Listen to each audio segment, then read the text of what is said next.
अच्छा, तो ये कारण है जिसकी वजह से भारत में लोग बहुत तेजी से नेटवर्क मार्केटिंग को ज्वाइन कर रहे हैं। मुझे तो आज पता चला।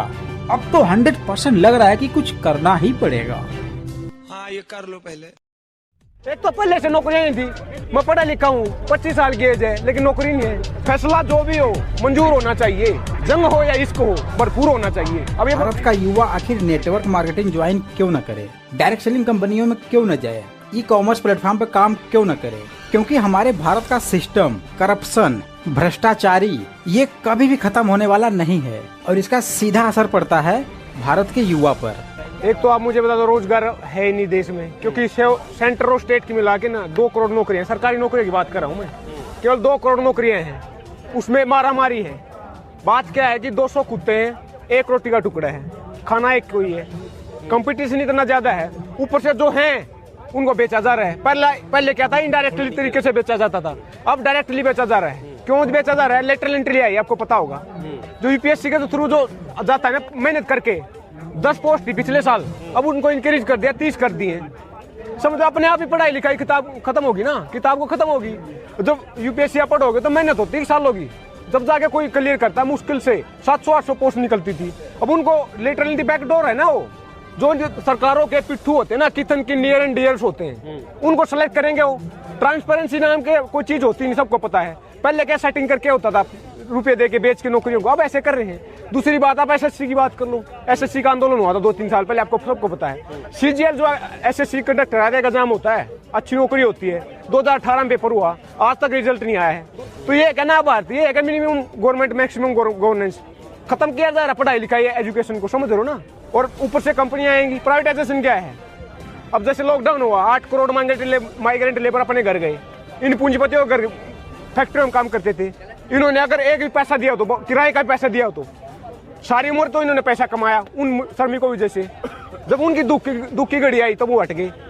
यही तो विकास है। मैं वही बोल रहा हूँ, 200 में से 200 नंबर लो आप, तब भी सिलेक्शन नहीं हो रहा। ये कहाँ रह रहे हैं हम? कौन सा विकास है ये? दूसरी बात, प्राइवेटाइजेशन बोल रहा हूँ ना मैं। जो पीएसयू होते हैं ना, उनको बेचा जा रहा है, तो नौकरी तो प्राइवेट हाथों में चली गई। क्योंकि पीएसयू क्या है, कॉर्पोरेट ग्राउंड उद्योगपति वो खरीदेंगे उनको, कंपनियों को, तो अपनी मर्जी से वो सरकारी इतनी सैलरी देंगे क्या? 10-10 हजार रुपये सैलरी दी जा रही है। तो ये विकास खत्म होने जा रहा है देश। नया बजट आया, उसमें बोला कि 2 तो बैंक बेचे जाएंगे, एक बीमा क्षेत्र की कंपनी बेची जाएगी। एफडीआई जो 49% होता ना बीमा क्षेत्र में, 74% कर दिया है, इंक्रीज कर दिया है। तो ये बेचना ही तो क्या है? पहले क्या होता था, बजट आता था, ये होता था क्या सस्ता हुआ क्या महंगा हुआ। अब क्या हो रहा है, क्या बचा क्या बिका? बेचने जा रहे हैं भाई। 2.25 लाख करोड़ का टारगेट रखा है डिस इन्वेस्टमेंट का। डिस इन्वेस्टमेंट वो है कि बेचा जाएगा कंपनी। 2010 में पेट्रोल को कंपनी पे हाथों छोड़ा था, सरकार का इंटरवेंशन होता था, पेट्रोल को सरकार डिसाइड करती थी। बोला क्या था कि सरकार कंपनी डिसाइड करेगी डेली बाय डेली ना, उसको जीएसटी से बाहर रखा है पेट्रोल डीजल को, वो कंपनी डिसाइड कर रही है। डीजल पेट्रोल प्राइवेटाइजेशन हाथों में, कंपनी डिसाइड करती है, तो उसका भाव कहाँ है? देख लो आप, 25 या 26 रुपए का 1 लीटर तेल आता गल्फ खाड़ी देशों में, यहाँ पे कितने 100 रुपए का। ये तो वही बात होगी, 200 रुपए का पजामा, नाड़ा 1200 रुपए का, क्योंकि टैक्स 75 रुपए। समझ रहे हो, ये लूटपाट नहीं तो क्या है? ये खत्म नहीं करने जा तो क्या है? एक तो पहले से नौकरियां नहीं थी।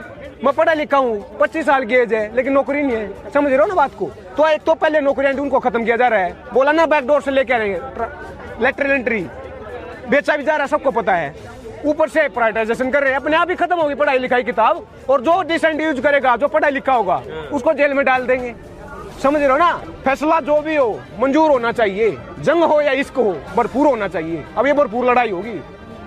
प्यार भी करना चाहते हैं, जानते हैं हम, लेकिन जंग भी करना जानते हैं। जो अपने घर से ये सोचकर निकलता है कि मैं शहर जा रहा हूँ, पूरे मेहनत से पढ़ाई करूंगा और किसी अच्छे खासे सेक्टर में गवर्नमेंट जॉब करूंगा या फिर प्राइवेट ही जॉब करूंगा, लेकिन वो अच्छा खासा होगा। लेकिन जब वही युवा बाहर से घर लौटता है तो उसके अंदर एक निराशापन होता है, एक होपलेस होता है, वो डिप्रेशन में होता है। अब इसका जिम्मेदार कौन है?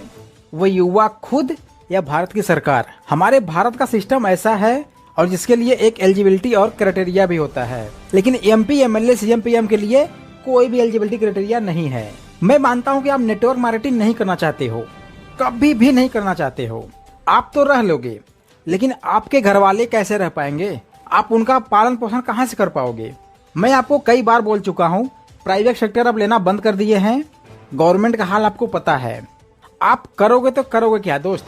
और आपके पास कितनी बड़ी एजुकेशन है, कितनी बड़ी डिग्री है आपके पास। एक IITian एक NITian भी आज बेरोजगार है।